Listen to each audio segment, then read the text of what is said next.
이 출애굽기는 요셉이 애굽의 노예로 팔려간 뒤에 총리가 되었어요. 그 야곱과 그 다른 모든 가족이 함께 애굽에 이주하면서 이야기가 시작됩니다.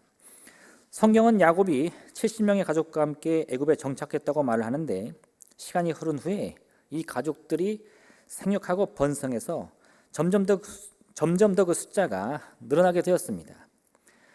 근데 나중에 이 요셉을 알지 못하는 새 왕이 애굽을 다스리게 되었더니, 그는 이 이스라엘 자손들이 왜 이 땅에 와서 정착했는지 그 근원적인 이유를 잘 알지 못했어요. 그러다 보니까요, 그 이스라엘 자손들이 애굽에 정착하여 사는데 계속해서 생육하고 번성하면서 살아가니까 그게 마음에 들지 않습니다. 걱정이 되는 거예요. 그래서 이 애굽 왕 바로는 그 문제를 해결하기 위해 이 이스라엘 민족들을 노예로 삼고 혹독한 노동으로 다스리기로 결정합니다. 오늘 이 같은 본문을 통해서 우리의 삶 속에 역사하시는 하나님의 손길이 어떠한지 우리 함께 살펴보기 원합니다. 첫째로 여러분, 오늘 이 본문을 통해 우리는요, 우리 인생의 통치자가 누구인지를 고민해 봐야 됩니다. 애굽의 왕 바로가 요셉에 관해서 알고 있었을 때는요, 이스라엘 민족이 애굽 땅에서 살아가는데 아무런 문제가 없었어요. 이스라엘 민족은 이 애굽 땅에서 비록 이방인의 신분이었지만 이 요셉을 높이 샀던 그 애굽의 왕 바로는 이스라엘 민족들을 선대해 주었습니다.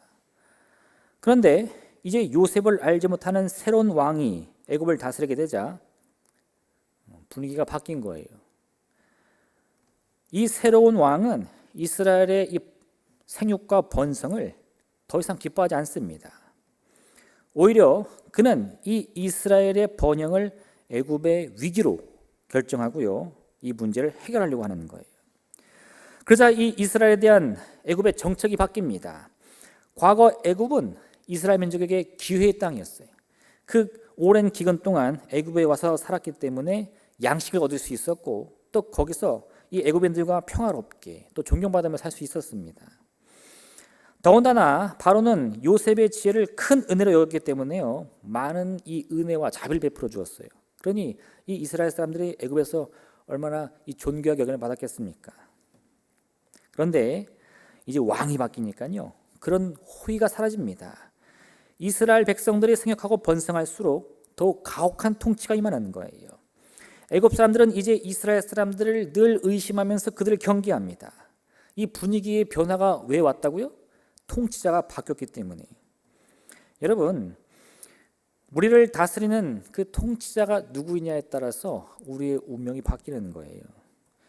요셉을 알고 있던 바로의 통치는 이스라엘에게는 큰 축복이었습니다. 하지만 요셉을 알지 못하는 바로의 통치는 말 그대로 고통과 절망이 되는 거죠. 우리도 마찬가지인데, 지금 우리가 누구의 통치를 받고 있느냐에 따라서 우리의 삶은 은혜로 넘치는 삶이 될 수도 있지만요, 또 그 반대로 우리가 잘 되면 잘 될수록 우리를 시기하고 질투하고 미워하는 그 세력에 의해서 문제와 고난의 연속이 될 수도 있다 이겁니다. 처음에 하나님이 아담과 하와를 창조하셨을 때만 해도요, 우리 인간의 통치자는 오직 여호와 하나님 한 분뿐이었어요. 그런데 우리 인간이 그 통치자의 자리에 이 다른 세력을 끌어들입니다. 누구죠? 죄, 악, 어둠, 범죄, 욕심, 탐심, 이런 거예요. 하나님의 말씀을 어겼다는 것은요, 하나님의 통치를 거부한다는 거예요. 이제 더 이상 하나님의 통치를 받지 않고 새로운 통치를 받겠다는 겁니다. 사실 아담과 하와는 가만히 생각해 보면 이런 생각까지는 안 하고, 내가 저 선악과를 먹으면 눈이 밝아져서 하나님처럼 된다, 내가 나를 다스리는 이 자기 통제, 스스로 통치자 자리에 앉을 것이다, 이런 착각을 했을 거예요. 그런데 사실 그렇지 않고요, 이 아담과 하와가 하나님의 말씀을 어기는 순간 우리의 이 삶을 다스리는 그 통치의 자리에 이제 마귀가 들어오게 됩니다.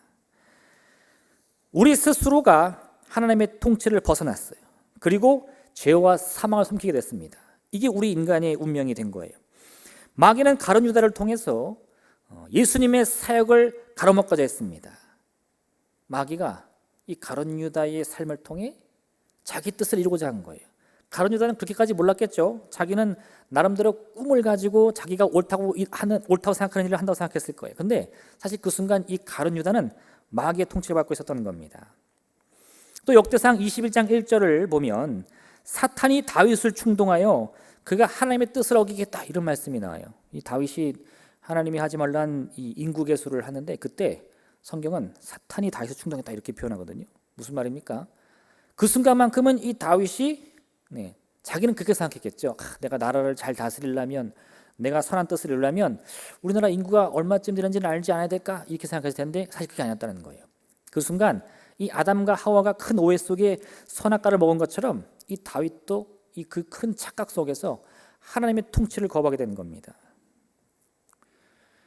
조선 말기에요, 돈과 권력에 눈이 멀었던 사람들은요 자신들의 부귀 영화 때문에 일제와 손을 잡고 우리 나라와 민족을 판 적이 있습니다. 그 사람들은 나름대로 그것이 우리나라를 살리는 길이라고 말을 해요. 그 자손들은 지금도 그렇게 말하더라고요. 자기들 조상들이 우리나라를 살렸다고. 너무 기가 막힙니다. 근데 왜 그랬을까요?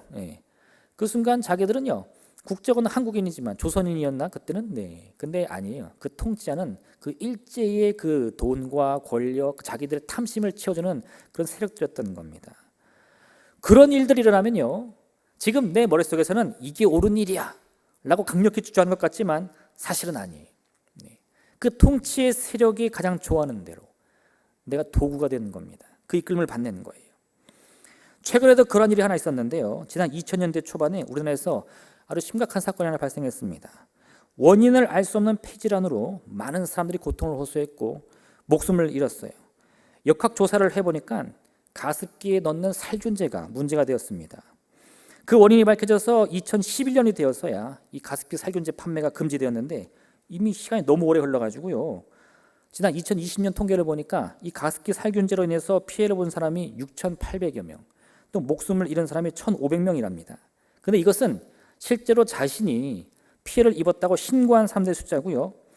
한 조사기관의 연구에 따르면 이 통계에 잡히지 않은 사람들, 내가 가습기 살균제의 피해를 받았는지 안 받았는지도 모르는 사람들을 합치면 그 사망자만 14,000명이 넘을 것이다. 이렇게 추정되고 있습니다. 이 어마어마한 건 아닙니까? 근데 그때 제가 깜짝 놀란 사건이 하나 있었어요. 우리나라 최고의 대학이라는 서울대학교의 한 모 교수가요 연구 보고서를 작성했는데 그 보고서에 따르면 이 가습기 살균제는 문제가 없다는 겁니다. 나중에 이 조사를 받아보니까요 허위 보고서였어요. 실제로 연구하는 게 아니라 100% 거짓 보고서였습니다.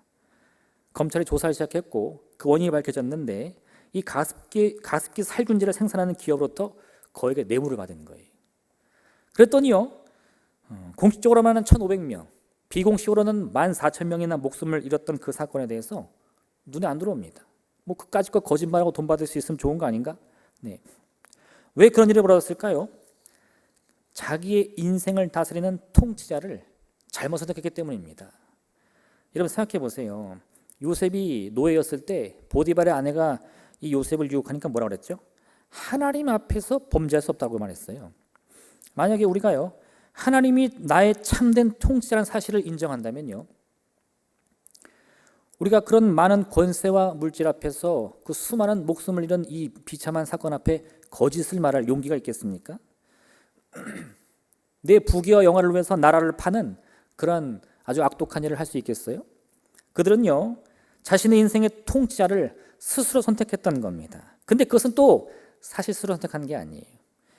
하나님이 그 자리를 빼앗기면 그 통치의 자리에 앉는 세력은 단 하나밖에 없는데요 우리를 도둑질하고 죽이고 멸망시키는 마귀뿐입니다. 이걸 사람들이 착각해요. 하나님이 아니면 다른 많은 것들을 선택할 수 있다고 생각하는데요 여러분 그렇지 않아요. 하나님의 그 자리를 탐내는 유일한 세력은 마귀뿐입니다. 우리 스스로가 하나님을 거부하면요 이 마귀가 옳다쿠 나고 그 집에 들어가 버리는 거예요. 하나님만을 우리의 참된 통치자로 우리가 인정할 때 우리는 그 말씀을 따를 결단을 하게 됩니다. 그 말씀을 믿고 의지할 용기를 얻게 되는 거예요. 그 말씀이 주는 유익이 보이지 않고 들리지 않는다 할지라도요 나의 참된 통치자의 말씀이기 때문에 그걸 그대로 따른다는 거죠. 근데 사실은 그게 진짜 우리에게는 생명의 길이요 은혜의 길인데 참 안타까운 게 이 하나님의 길은 끝까지 가보지 않으면 그 결과를 알지 못해요. 그러니까 사람들이 가다가 막 가시밭길도 나오고 좁은 길도 나오니까 쉽게 포기해요. 세상 사람들이 왜 어리석게 그런 힘든 길을 가냐고, 이렇게 세상에는 넓고 큰 길이 얼마나 많은데 왜 그런 길을 내냐고 하는데 거기에 혹해가지고 통째로 바꿔버리는 거예요. 여러분, 하나님의 통치 아래에 거하시길 부탁드립니다. 오직 하나님의 말씀에 순종하여 세상에 주는 거짓 영광에 마음 빼앗겨서는 안 됩니다. 하나님을 알지 못하는 자, 예수 그리스도를 대적하는 자의 통치 아래서는 어떤 평안이나 기쁨도 얻을 수 없는 거예요. 이거는요, 그 길을 끝까지 가본 사람은 반드시 알게 되어 있어요. 세상에서 아무리 화려하게 우리를 유혹하더라도 그 한번 가보십시오. 그 끝에 뭐가 있나? 그 큰 길 끝에는요, 사망과 멸망뿐이에요. 왜? 마귀의 목적은 오로지 그것뿐이니까. 오직 좁은 길을 행하여 가는 자, 그것이 그 과정이 생각보다 힘들고 어렵고 참으로 슬픔이 보일지라도요, 그 끝은 그렇지 않아요. 오직 그 길만이, 그 하나님의 통치의 그 길만이 우리에게는 은혜와 축복이 되는 줄 믿으시길 부탁드립니다. 두 번째로요, 여러분, 인생의 고난 속에서도 여러분을 향한 하나님의 약속은 절대 변하지 않습니다. 이걸 체험하셔야 돼요. 오늘 두 번째로 우리가 말씀에서 주목해야 될 게 있는데, 이스라엘 백성이 생육하고 번성했다는 겁니다. 애굽의 환대를 받을 때는 당연히 생육하고 번성했겠죠. 그런데 나중에 보니까 이 애굽의 왕 바로가 이스라엘의 번성을 문제로 여기고 그들을 핍박하는 가운데도 이스라엘 백성의 이 번영함이 멈추지 않았다는 거예요. 더 깊은 근심이 생겼다는 겁니다. 인류의 생육과 번성은요, 하나님이 우리 인간들에게 주신 이 근본적인 축복입니다. 이게 무슨 말이냐? 사람은요, 태어나면 누구라도 이 생육하고 번성하는 축복을 누릴 권리가 있는 거예요. 하나님이 그 권리를 우리 인류의 첫 탄생부터 주신다는 겁니다. 창세기 1장 27절과 28절 보면 이런 말씀 나오는데, 하나님이 자기 형상 곧 하나님의 형상대로 사람을 창조하시되 남자와 여자를 창조하시고 하나님이 그들에게 복을 주시며 하나님이 그들에게 이르시되 생육하고 번성하여 땅에 충만하라, 땅을 정복하라, 바다의 물고기와 하늘의 새와 땅에 움직이는 모든 생물을 다스리라 하시니라. 할렐루야. 하나님이요, 하나님의 형상대로 남자 여자를 창조하신 다음에요, 그 즉시 그들에게 복을 주셨는데 그 내용이 뭐냐? 생육하고 번성하여 땅에 충만하라는 거예요. 이 부모가 아이를 낳았는데 그 아이가 태어나자마자 너 이제 엄마한테 효도해라, 너 이제 아빠 말 잘 들어라, 이런 말 하는 부모 없습니다. 그 아이 태어나면 뭐라 그러죠? 이제 엄마가 잘할게, 이제 아빠가 너 지켜줄게. 할렐루야. 그렇게 안 하셨어요? 너 크면 용돈 보내라 이러셨나요?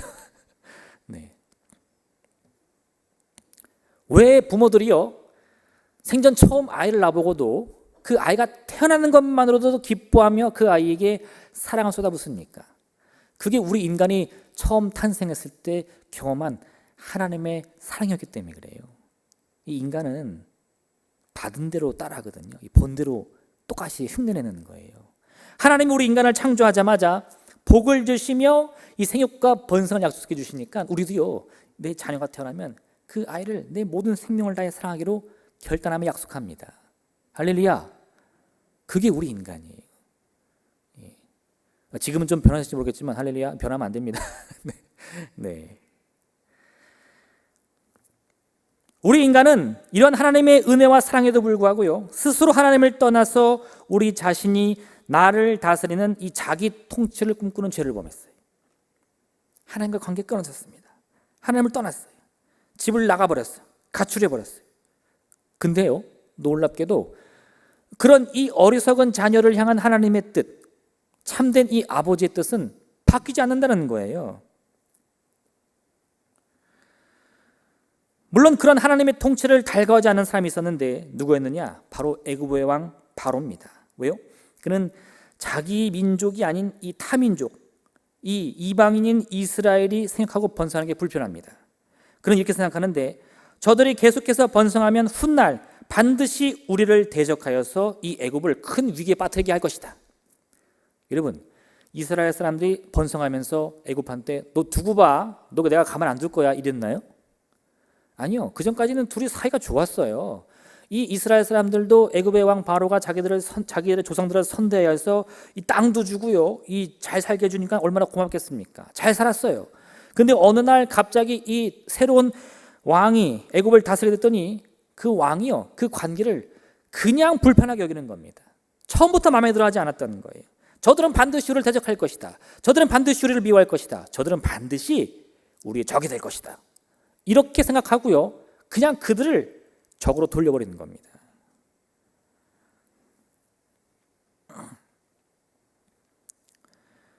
요셉이 애굽에 갔을 때 그 나라의 바로는 어떠했느냐, 그 순간의 바로는 어떠했느냐. 이 요셉이 누명을 쓰긴 했지만요, 옥에 갇혀 있었습니다. 근데 이 바로가 엉뚱한 꿈을 꾸고는 그게 무슨 내용인가 고민하는데 이 자기 신하의 얘기를 듣고 꿈 해석을 기가 막히게 하는 사람이 있다는 거예요. 그게 누구냐 했더니 보디발의 옥에 갇혀 있는 그 노예라는 겁니다. 생각해 보세요. 내가 한 나라를 다스리는 임금인데 내 꿈 하나 해석하려고 지금 이 박사와 이 지혜자들 다 불러 모았는데 지금 그거 보자고 저 옥에 갇혀 있는 이방인 노예 소년을 만나야 되겠습니까? 네. 근데 그렇게 하는 거예요. 그리고 그 요셉이 그 꿈을 해석해 주니까 어떻게 해요? 야, 너만한 지혜를 내가 보지 못했다. 이제 앞으로 네가 이 애굽의 총리가 돼서 네가 말한 그대로 그 기근이 임할 때 우리나라를 위기에서 구하라는 거예요. 이게 대단한 겁니다. 그 정도까지만 되면 사실 이 아무것도 아닌 노예 소년은 그냥 무시하고 자기가 총리하는 똑똑한 사람 총리를 세워가지고 야, 이러한 일이 있다니까 네가 한번 잘해봐라 해도 되거든요. 그런데 그 요셉의 공로를 인정해 주는 거예요. 이방인이지만 괜찮습니다. 죄수지만 괜찮아요. 나이 어린 소년이지만 괜찮아요. 그 순간 이 애굽의 왕 바로는요, 참으로 마음이 넓은 사람이었어요. 그는 자신과 다른 사람에 대해서 아무런 이 선입견 없이 쉽게 받아들일 수 있는 그런 이 아량을 가진 왕이었습니다. 그러자 애굽도 행복했고 이스라엘도 행복했어요. 근데 그 후손 중에 새로운 왕이 들었는데 그 왕은 어떤 왕이냐? 애굽이 아닌 다른 민족이 번성하니까 그게 너무 불편합니다. 그리고 그들은 결국 우리의 적이 될 것이라고 말을 하는 거예요. 왜요? 내가 아닌 다른 사람의 번영을 용납할 수 없는 너무나 속 좁은 왕이었기 때문에 그래요. 결국 그는요, 이 이스라엘 사람들을 고통으로 몰기를 결정하는 거예요. 그래서 이스라엘 운명이 변화받습니다. 근데 여러분 잘 보세요. 이 속 좁은 왕이 이 이스라엘의 운명을 바꿔서 그들을 노예로 삼아버렸는데, 그럼 이제 신분이 바뀌었잖아요. 자유민에서 노예로.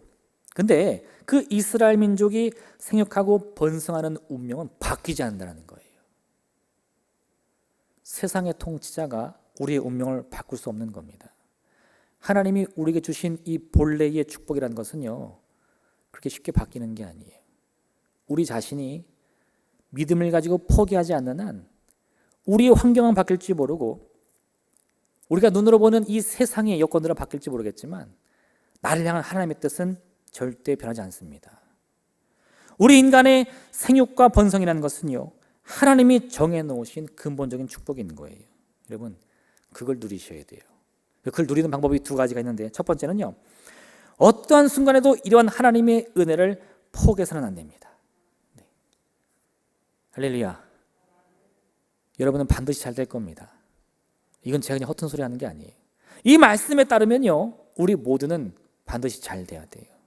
그냥 욕심대로 잘 되면 좋겠다, 이런 아침 한개 같은 허황된 꿈을 꾸라는 게 아니고요, 하나님이 내가 잘 되길 바란다는 꿈을 가지셔야 돼요.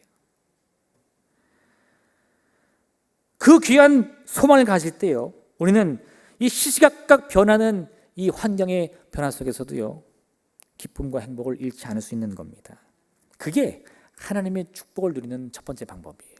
두 번째, 여러분, 하나님의 이 축복이 근본적인 축복이라는 것은요, 너는 받아라, 너는 안 된다, 이렇게 한 게 아니라는 거죠. 인간이라면, 하나님이 창조하신 인간이라면 누구나 다 누릴 수 있다는 겁니다. 내가 생육하고 번성하는 축복을 누릴 수 있다면 다른 사람도 누릴 수 있어야 돼요. 근데 우리 속담에 뭐가 있죠? 남의 떡이 커 보여.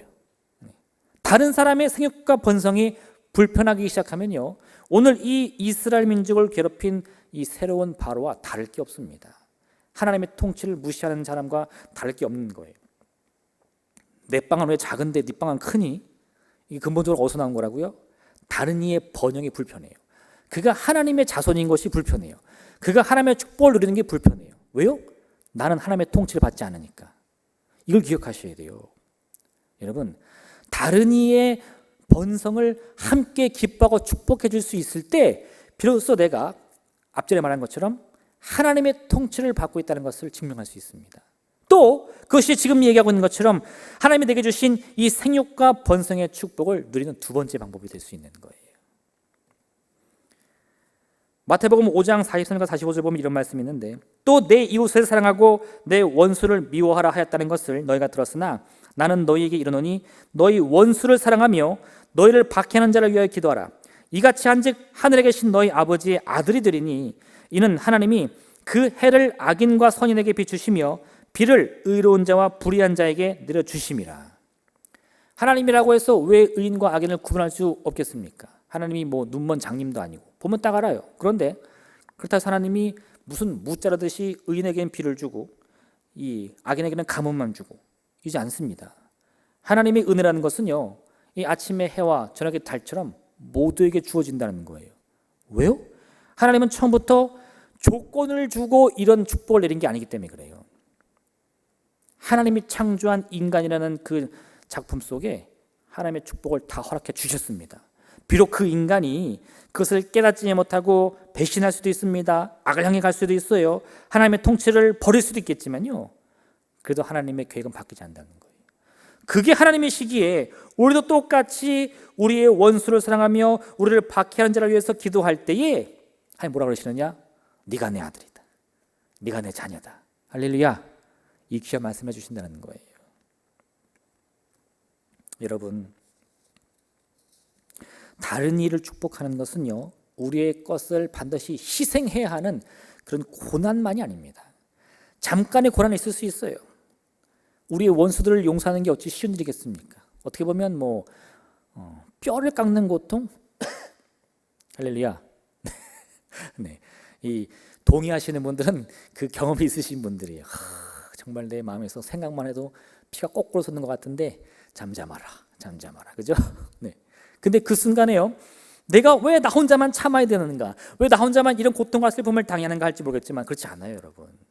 그것으로 인해 우리가 얻을 수 있는 이 하나님의 은혜와 축복이라는 것은 나의 이 용서의 고통보다 훨씬 큰 은혜라는 것을 반드시 깨달으셔야 돼요. 애굽의 왕 바로가요, 요셉을 용납했을 때 그 애굽 땅은 7년간의 대기근을 견딜 수 있는 은혜를 입을 수 있었어요. 그런데 그 애굽의 왕 바로가 이스라엘 민족의 번영과 이 생육을 박해하며 핍박했더니 하나님이 직접 그 나라에 10가지의 재앙을 내리십니다. 이 차이를 꼭 기억하셔야 돼요. 여러분, 하나님이 우리에게 바라시는 삶은 생육과 번성의 삶입니다. 그 은혜를 먼저 누리시길 부탁드립니다. 그리고 여러분, 그 축복을 함께 나눠주세요. 잠언 11장 24절과 25절, 흩어 구제하여도 더욱 부하게 되는 일이 있나니 과도히 아껴도 가난하게 될 뿐이니라. 구제를 좋아하는 자는 풍족해질 것이요 남을 윤택하게 하는 자는 자기도 윤택하여지리라. 이 잠언의 말씀을 이해하기까지요, 여러분, 이거는 머리로 이해할 수가 없어요. 왜? 머리로는 이 숫자로 계산하기 때문에, 아니 내가 가진 것을 남에게 주는데 어떻게 더 윤택해지느냐, 이 쉽게 말하면 이런 거예요. 요즘에 우리 이제 셋째 넷째가 이제 8살 7살 되니까 숫자를 배우거든요. 자, 너한테 빵이 10개 있어. 그 빵 중에 2개를 큰 언니가 먹고 2개를 오빠가 먹었어. 그럼 몇 개 남지? 몇 개 남을까요? 내 빵을 왜 언니가 먹어? 이렇게 나오더라고. 그래서 이렇게 하면 안 되겠구나 했는데, 네. 그렇게 되는 거예요, 여러분.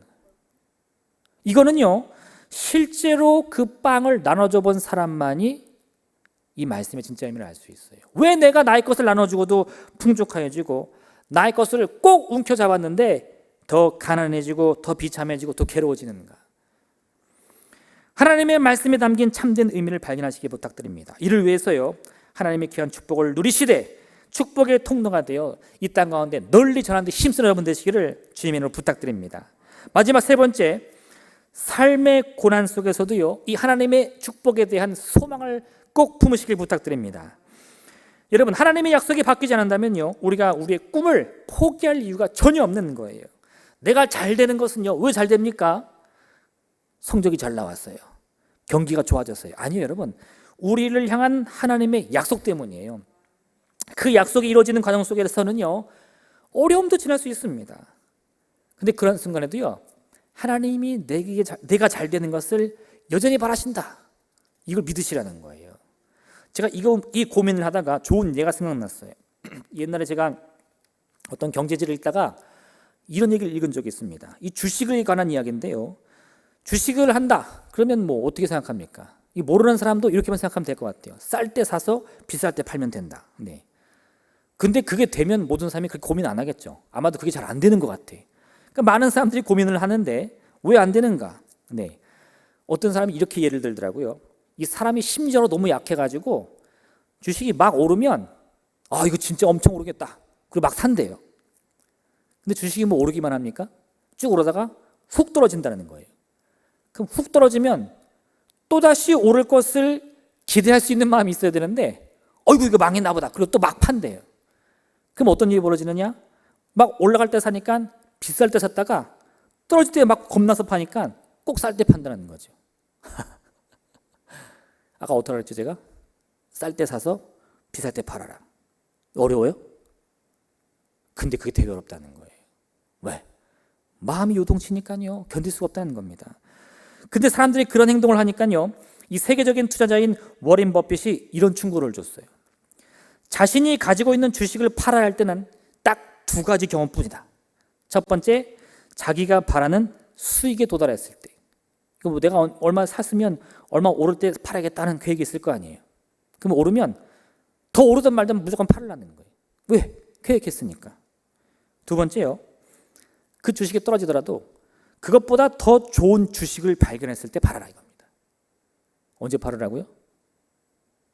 그 말 들어서 뭐 하나 그죠? 지금 제가 주식 얘기하는 게 아닙니다.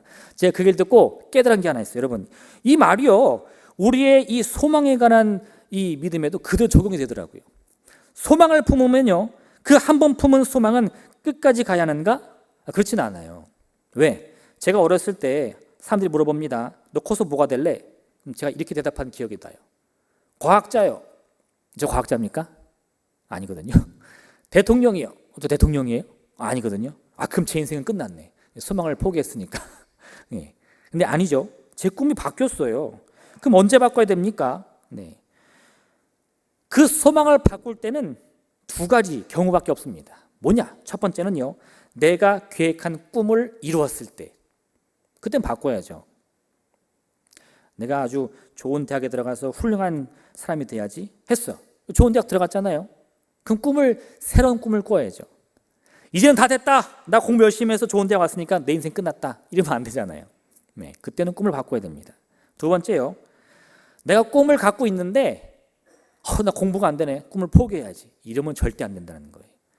환경이 어렵네. 꿈을 포기해야지. 이거 안 된다는 거예요. 내가 지금 품고 있는 꿈보다 더 좋은 꿈을 꾸게 되었을 때 바꾸라는 겁니다. 환경이 어렵다고요, 실패했다고 해서 여러분의 소망을 쉽게 포기해서는 안 돼요. 그때는 오히려 지금 여러분들의 마음속에 있는 그 소망을 더 간절히 붙잡아야 할 때입니다. 여러분이 그 꿈을 내려놓을 수 있을 때가 있다면요, 딱 두 가지뿐이에요. 여러분 스스로가 내 꿈을 이루었다 자신 있게 말할 수 있을 때, 또 하나, 내가 지금 가지고 있는 꿈보다 더 좋은 꿈을 꾸었다 라고 확신할 수 있을 때 그 꿈을 바꾸시면 됩니다. 과학자가 되고 싶었는데 목사가 더 좋아 보여요. 할렐루야, 할렐루야. 그럼 신학할 수 있는 거지, 안 그래요? 네. 네. 자신의 꿈을 다 이루지도 못했는데요, 사정이 어렵다고 포기하는 사람, 환경이 변했다고 포기하는 사람, 공포 속에서 그 꿈을 내려놓는 사람은요, 자기 인생을 스스로 포기하는 것과 똑같은 겁니다. 믿음의 소망을 놓는 것은요, 모든 걸 다 잃는 것과 똑같은 거예요. 돈을 잃을 수 있어요. 시간 잃을 수 있습니다. 친구도 잃을 수 있죠. 근데 여러분, 소망을 잃어서는 안 된다는 거예요. 출애굽 과정에서 이스라엘 민족은 하나님의 해방과 구원을 높이 찬양합니다. 와, 우리 하나님이 나를 구원하셨다. 막 노래를 부르고 춤을 추면서 애굽을 나오거든요. 근데 그 춤 오래 가지 못합니다. 홍해 만나니까 무너지고요, 목마르니까 무너지고요, 배고프니까 무너집니다. 왜요? 꿈을 꾸질 못했어요. 꿈을 다 잃어버렸어요. 조금만 문제가 와도요, 그 입에서 불평과 원망이 계속 터져 나옵니다. 하나님, 왜 우리를 여기 보내셔가지고 굶깁니까? 왜 목마르게 합니까? 왜 고통에 처하게 합니까? 참된 자유와 해방을 누리기 위한 그 과정은요, 결코 쉽지 않습니다. 하나님의 약속이 성취되기까지 그 길은 참으로 고난의 길이 될 수도 있어요. 그러나 여러분, 고난만 있는 게 아닙니다. 우리의 원망과 불평이요, 우리 스스로를 망가뜨리고 있다는 사실을 반드시 기억해야 돼요. 그럼 그 원망과 불평을 어떻게 끊어낼 수 있느냐? 꿈을 꾸셔야 됩니다. 믿음의 꿈을 꼭 붙드셔야 돼요. 그 꿈은요, 끊이지 않고 가야 돼요. 끊이지 않고.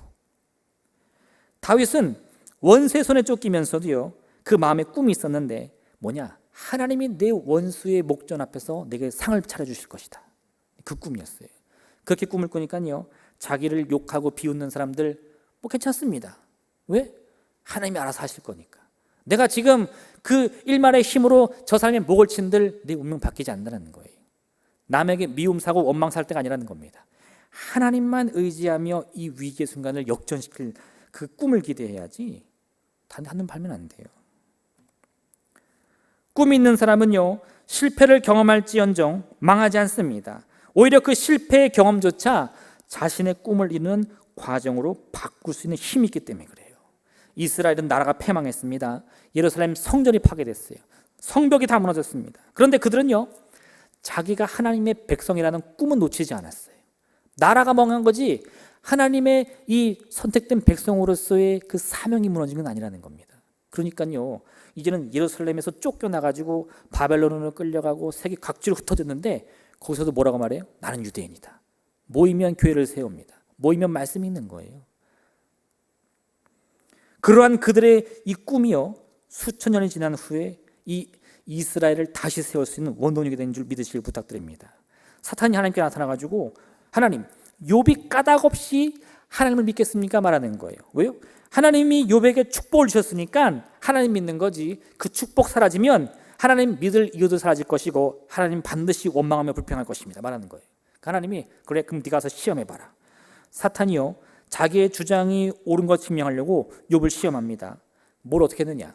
이 욥이 누리고 있던 하나님의 축복을 하나씩 빼앗아가는 거예요. 욥이 하루아침에 재산을 다 했습니다. 조금 있다가 그 자녀들이 같이 식사를 하다가 집에 오면서 다 죽었어요. 그리고 얼마 있다가는요, 욥 자신이 이 건강을 잃고 이 정수리에서 발끝까지 온몸에 종기가 나가지고 잿더미에 앉아 질그릇 조각으로 몸을 박박 긁고 있습니다. 그 모습을 본 아내가요, 사탄이 원하는 말을 하는 거죠. 차라리 하나님을 원망하고 죽으십시오. 그게 사탄이 원하는 결과였어요.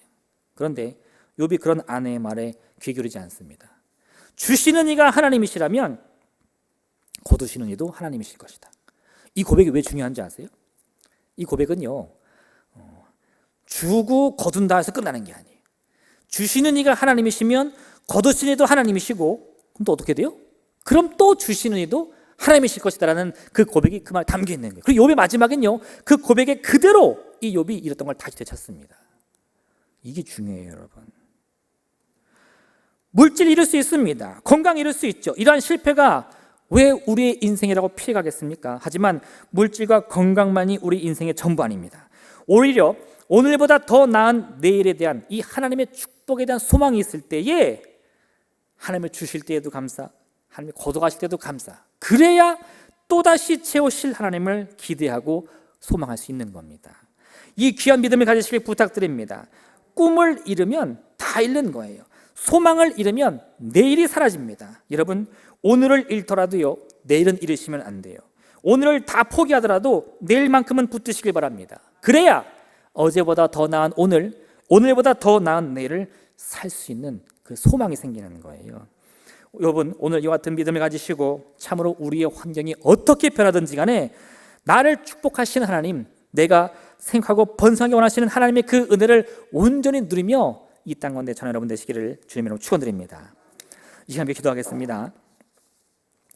오늘의 말씀을 기억하며 함께 기도하겠습니다. 하나님, 참으로 우리에게 주신 그 귀한 은혜와 축복을 온전히 누리게 하여 주옵소서. 믿음으로 누리게 하여 주옵소서. 아무 보이는 것이 없고 아무 들리는 것이 없어도 하나님 반드시 내게 복주고 복주리하는 그 믿음 가운데 하나님, 참으로 우리가 이 땅 가운데 생육하고 번성하는 그 아름다운 삶을 살게 하여 주옵소서. 또한 우리로 인해 우리의 가정이, 우리의 이웃이 함께 그 축복을 누리며 하나님의 나라가 날로 확장되는 그 귀한 하나님의 믿음의 도구로 쓰임받게 하여 주옵소서. 주님의 이름 생명으로 간절히 기도하겠습니다.